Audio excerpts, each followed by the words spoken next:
So please enjoy Longing for Love. Thank you.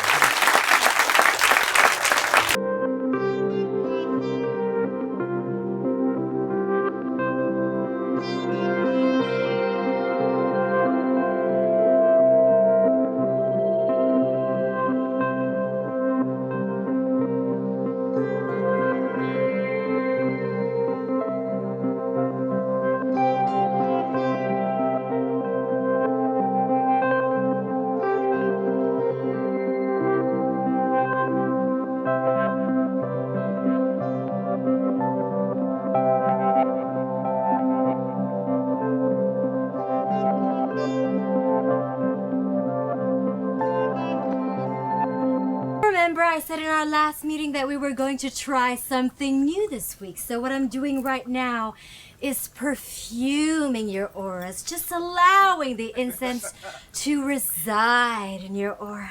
Is that supposed to help us? Of course. How?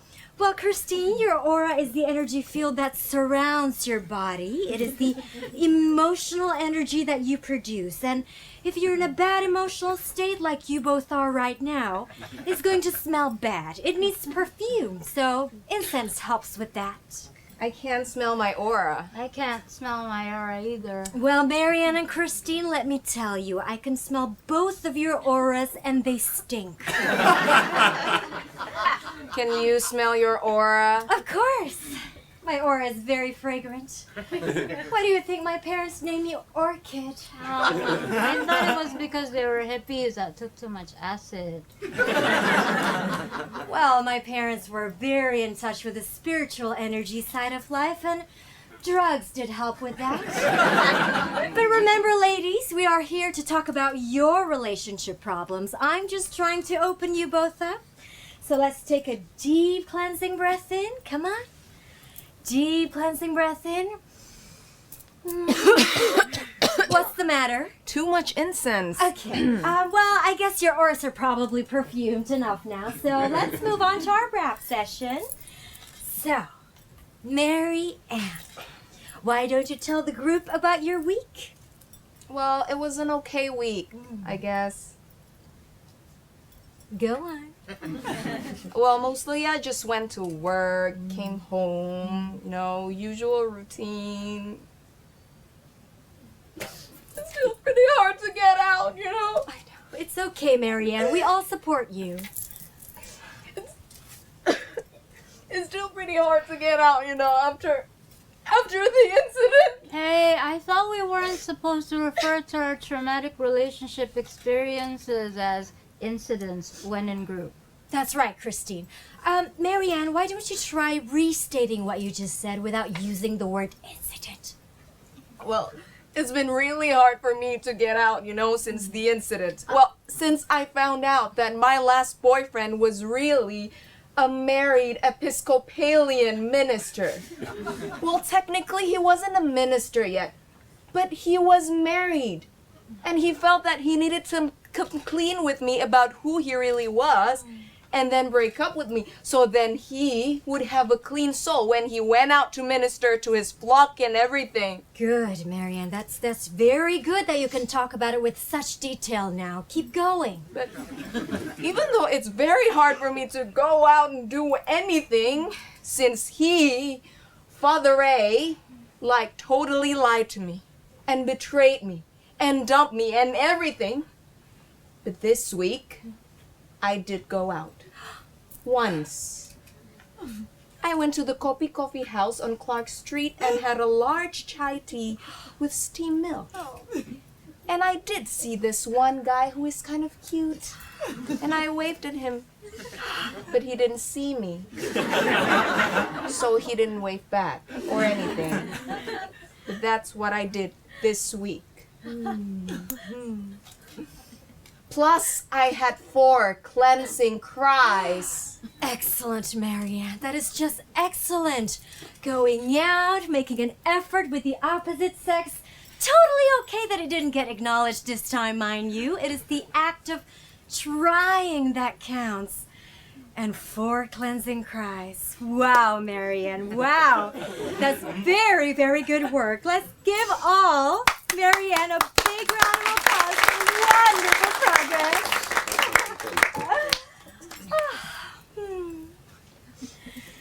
Christine, why don't you tell the group about your week? Nothing much happened, really. Now, Christine, you know the rule. During rap session, we must all describe our weeks. Describe what happened, good, bad, indifferent, even if it's just going to the dry cleaners or something, you know. Christine, remember, every little step that we take in our lives could lead to that perfect relationship. Yeah, well, whatever. Well, that's a nice attitude. Ladies, let's not get snippy. Remember, we are all here to grow. Sorry. Look, I'm not like trying to be difficult or anything. I'm just really fed up right now. Okay, that's very good, Christine. Why don't you just let it all out in the open? What are you fed up with? Well, for one thing, I've been so depressed lately that I've run out of clean underwear. Huh? What I mean to say is, I've been so depressed lately that I can't get anything done around the house, you know? I just come home from work, turn on the television, watch reality shows on cable, while I drink whole bottles of sangria, okay? The past couple of days, I haven't even been going to work. I can't remember the last time I went to a laundromat, or a dry cleaners, or anything. Can't bear the sight of anyone except for my cat, or the guy on the sangria bottle. How am I supposed to take little steps toward the perfect relationship when my apartment is so full of garbage and dirty laundry that I can't even fit into my kitchen anymore, huh? Christine, it sounds like you're having just a little bit of a setback. Whoa, this week. I think I am way beyond setback here, Orchid. My apartment is filthy and full of dirty clothes to the point that when I look at how bad it is, I get even more overwhelmed. To the point that the only solution I can think of is to charge more clothes and underwear on my credit card instead of actually going to the laundromat and face the possibility of meeting my ex-boyfriend while I'm there. Why are you running out of clean underwear when you could just go and buy more? Marianne, that is not positive reinforcement. Because all of my credit cards are fucking maxed out, okay? Because I just lost my job, okay? Because I'm so pathetic right now that the only time I can muster up enough strength to get out of my apartment is to come here. It's because I've been wearing the same filthy underwear for a week, okay? Well, I guess it's not our Oris that stinks then. Well, Christine, you just made quite a statement there. I'll say. Well, you fucking can it. Okay, Can this, bitch? Okay, ladies. Please, let's remember. Okay? Why were we here? Why are we here? Why are we here? I asked you both a question. Why are we here? You know the answer. To heal ourselves. To find the perfect relationship, yada, yada, yada. Yes, that's it. Good. That's what I want to hear. So, Christine, you're having a difficult time right now. I think you need to revisit the source of your depression. Yes, just face it dead on. Why don't you try talking about what happened between you and, what do you call him again? Steve. Right. Not his real name, of course. Right, yes. Why don't you talk about what happened between you and Steve? But I already talked about this in group like 8 times already. Well, yes, I still think you need to revisit it so that you can break through this crippling cycle of depression that you're in right now.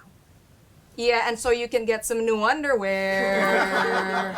Marianne, let's be supportive of Christine while she gets ready to tell her story, okay? Fine. I think you all know my pathetic relationship story, being that I've told it in group like I don't know how many times before, but here goes.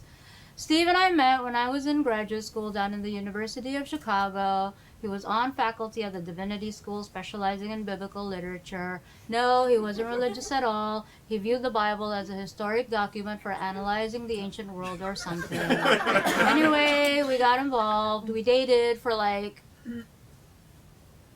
8 years. You know, nothing big. Just spending almost every weekend together for like 8 years. And when I finally asked Steve if we were ever getting married, he said no, because he was already married. He'd been married the entire time we'd been dating. What I still don't understand is how can you date this guy for 8 years and not know that he's married? Yeah, well, you dated a married man too, didn't know until he told you. Not for 8 years. Okay, ladies. Okay. So, Christine, you've just told us what happened between you and Steve. Now, why don't you try talking about how it's affecting you right now? But I just did. Well, yes, you did kind of talk about how you're having this very strong depression, so strong that it's affecting your home and your personal hygiene, obviously. Christine, you've talked about how you're afraid that if you go to the laundromat, you'll run into Steve. Now, why is that? Well, it's kind of a really weird thing. I'd rather not talk about it. Oh, well, nothing is too weird to discuss in group. No, this is pretty damn weird.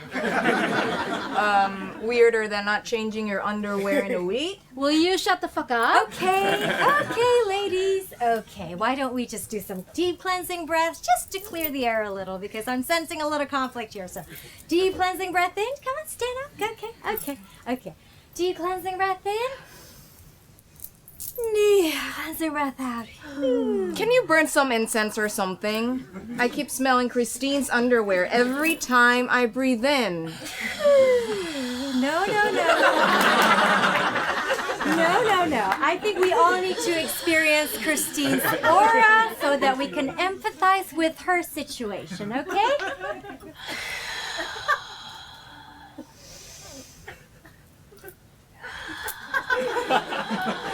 Actually, I do have some orange spray here just to help us experience Christine's aura a little bit more intimately. Okay. Up. Now, doesn't that make you feel a lot closer to Christine's aura? Okay. Whew. Christine, now that we've had some deep cleansing breaths, why don't you tell us this weird thing that that is causing your little tiny emotional block? Well, my ex-boyfriend, Steve, he sort of has this odd fetish. Oh, I see. What kind of fetish? He sort of, he kind of, Go on. He's sexually fascinated with the underwear of middle-aged, obese women. He's not sexually fascinated with obese women themselves, just their underwear. Just their underwear. Yep, he liked the smell. Turned him on. Something about the combination of fat woman smell and menopause hormones made him feel primal. Ugh, at least that's how he explained it to me. Right. That's interesting. Well, does he need to experience the scent of middle-aged obese women in order to achieve satisfaction? Yep. Well, if he wasn't like dating middle-aged obese women, how did he get hold of their underwear? Well, for a long time, he placed ads in the Chicago Reader's Adult Services Personals asking middle-aged obese women to mail him their dirty underwear. And that did work for a number of years, but then he sort of got into trouble with the Postal Service. After 9/11, they got pretty strict about sending organic material through the mail. So then he started hanging out in laundromats late at night and stealing the dirty underwear from the washing machines when the fat women weren't looking. He has to switch laundromats every day so that the managers don't get suspicious. So I guess that's why you haven't been going to the laundromat to do any of your own wash. Well, yeah, given the way he rotates laundromats every single day, and there only being so many laundromats on the north side of Chicago, the chances of us running into each other in one of them are actually pretty good. You could just send your laundry out. They have services, Well, that would be fine if I had the money, but... Christine! I think you've just made an important breakthrough. What? No, I didn't. Yes, you most certainly did. You just faced head on why you've been so emotionally crippled that you aren't even changing your underwear. You articulated it, put it out there, right in front of us, without being afraid. Wow, Christine. Good for you. Let's all give Christine a big round of applause. Yeah. Breakthrough, schmake through. Now maybe if actually bathe, that would really be something. Hey. I bathe. I'm just not changing my underwear right now. That's all. Okay, ladies, okay. Let's just try to remain positive a little while longer because we're almost at the end of our rap session. And since you both have made such wonderful progress, I have an extra little treat, very special for you both. What's that? Well, I know that in group it can seem a little one-sided that I'm always the one who drives the conversation and I'm always the one who chooses the topics of discussion, but today I'm going to let each of you choose a topic. So you both get to choose a topic, what we talk about. It can be anything we want. Of course! Well, as long as it remains in the sphere of our relationships. Well, what about your relationships, Orchid? Can it be about your relationship? Well, I don't see why not. Well, okay then. For my topic, I choose that Orchid tell us all about her worst relationship ever. She has to tell us about her relationship from hell. Okay. So, Marianne, what about you? What topic do you want to see discussed? Well, Orchid can talk about her relationship first. But when she's done, I want everyone to tell us the real names of our worst relationship men. Ooh. You know, no more fake names like Father Ray or Steve. You know, the real deal. Well, I'm comfortable with that as long as everyone else is. Hell, you all know about my dirty underwear, so I don't see why you can't know Steve's real name. That's fine. Orchid, please go on. Proceed with your bad relationship story. Yeah, even if you have one to tell. Oh, well, of course, like any other human being on this small planet, I've had my share of relationships. Some good, some bad, and some indifferent. But there was one relationship in particular. One in particular that led me to become a New Age healer, hosting these weekly sessions, trying to help other women break past their crippling emotional firewalls and find the perfect relationship. But in order for me to do that, I had to have the relationship from hell. You had the relationship from hell. That hardly seems possible. Well, that's definitely possible. But how? You're like perfect. You never have any problems. Well, that's not true. So, when did this relationship from hell happen? Well, I was a massage therapy student. I was in massage therapy school and I met a man, a wonderful man, I thought. Another massage therapy student who, let's just say, turned out or did not turn out to be the man I thought he was going to be. In fact, he turned out to be much different from the man he said he was. Who did he say he was? He said he was the latest incarnation of Hare Krishna. And he wasn't? No! So, who was he, really? No one, actually. He was an amnesia patient, so he didn't even remember who he was. You know, when one day I met him for a coffee, he didn't remember who I was. He completely forgot that we were in a relationship. One day I ran to him, said hello, and he just freaked out and ran away. And that was the end.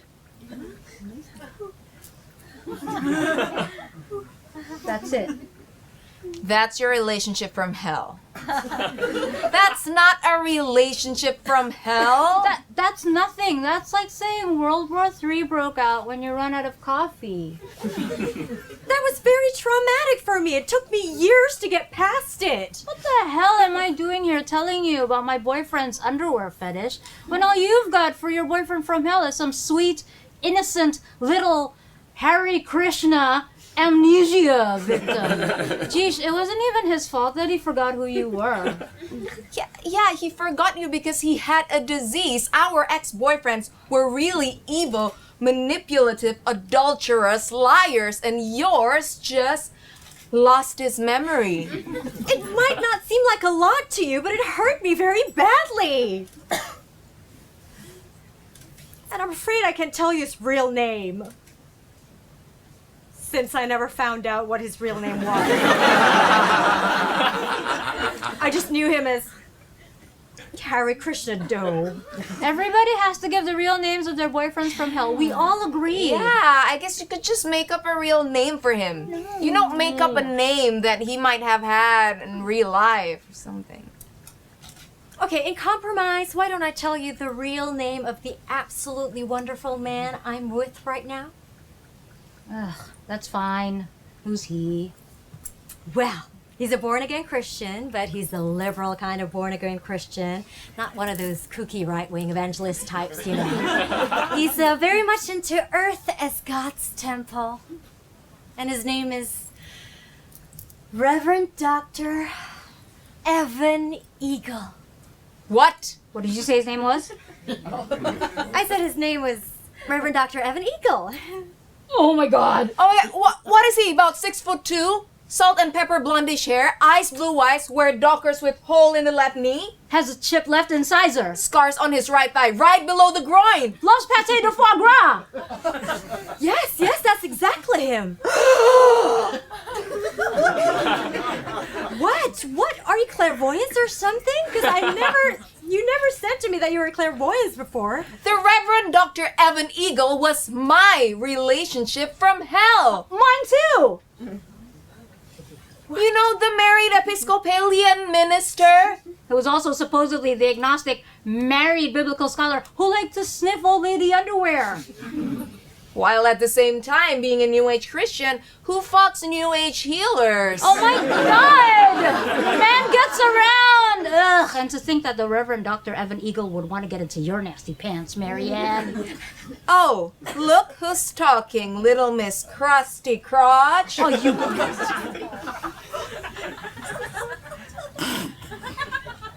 Stop it! You know what?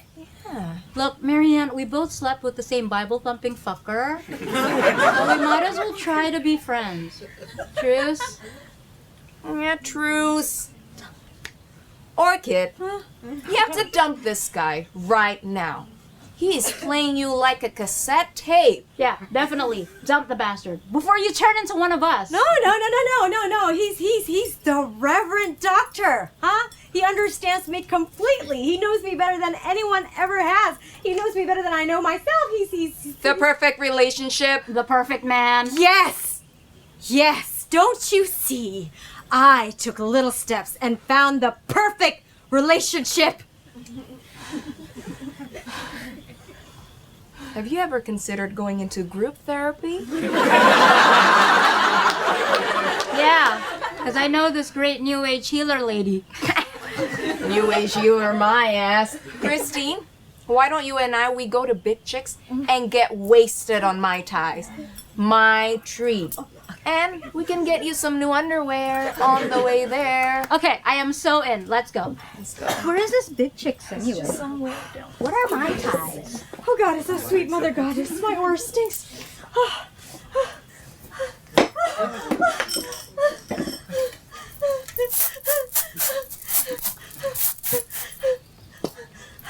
Okay. Every little step leads to the perfect relationship. Every little step leads to the perfect relationship. Every little step leads to the perfect relationship.